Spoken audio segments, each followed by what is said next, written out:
Como presidente le doy la bienvenida a todos los presentes y les deseo que tengan una jornada muy feliz, que disfruten de todo lo que hemos preparado.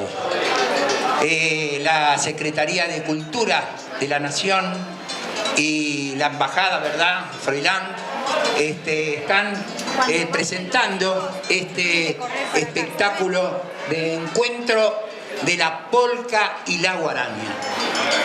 Algo que seguramente van a disfrutar.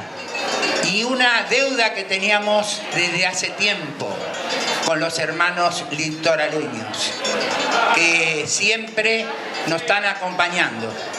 Y hoy van a poder disfrutar de este encuentro con la polca, el chamamé. ¿No es cierto, Froilán? Froilán es nuestro secretario de Cultura. Y bueno, nada más, lo dejo con Froilán para que él desarrolle lo que tiene preparado para ustedes.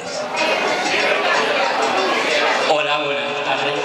Bueno, en nombre de Guaranías Asociación Cultural Paraguaya, también yo les doy la bienvenida a este último encuentro del año 2011, que fue un año muy significativo en las gestiones de Guaranías Asociación Cultural Paraguaya, y como broche de oro vamos a tener aquí hoy un lujo realmente, un espectáculo que envía la Dirección Nacional de Artes de la Secretaría de Cultura de la Presidencia de la Nación y la Embajada del Paraguay en la Argentina, un evento titulado Encuentro de la Polca y el Chamamé. Así que en 15 minutos vamos a tener a los artistas acá con nosotros y bueno, en 10 minutos me dicen acá, así que bueno, en 10 minutos vamos a tener a estos artistas acá. Y desde ya muchísimas gracias por haber dicho sí una vez más a la convocatoria de Guaranías Asociación Cultural Paraguaya.